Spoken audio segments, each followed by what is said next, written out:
Viral pengamen tajir di Yogyakarta kepergok Satpol PP, ngamen 6 jam dapat Rp. 500.000, tuai pro kontra. Beredar di media sosial sebuah video yang memperlihatkan pengamen tajir di Yogyakarta diamankan Satpol PP. Momen pengamen diamankan Satpol PP menuai pro kontra. Bagaimana tidak, hanya dengan waktu 6 jam pengamen tersebut bisa mendapatkan penghasilan Rp500.000 sehari.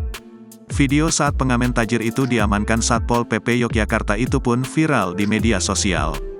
Seperti yang terlihat dalam video yang diunggah @Satpol Kota Yogyakarta, dikutip tribunjabar.id, Selasa, tanggal 23 Januari tahun 2024.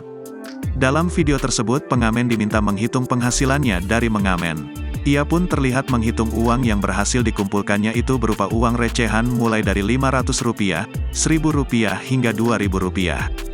Lalu, pengemis itu pun menghitung uangnya tersebut. Setelah dihitung, pengamen itu mengatakan uang tersebut berjumlah Rp510.000. Kemudian, Satpol PP menanyakan uang Rp500.000 tersebut didapat setelah mengamen berapa lama. Sang pengemis mengaku dirinya mengamen sekira 6 jam lamanya. Mendapat pengakuan tersebut, petugas Satpol PP tampak terkejut.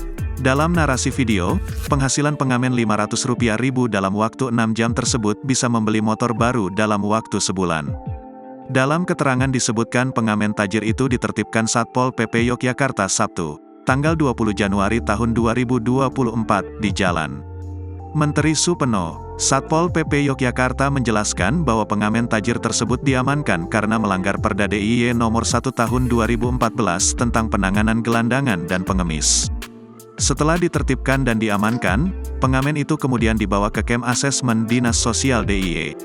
Kini, video pengamen tajir diamankan Satpol PP dengan penghasilan Rp500.000 per 6 jam itu, viral dan menarik perhatian warganet.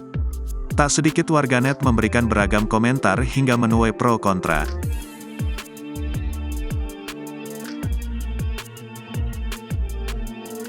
Download Tribun X sekarang, menghadirkan lokal menjadi Indonesia.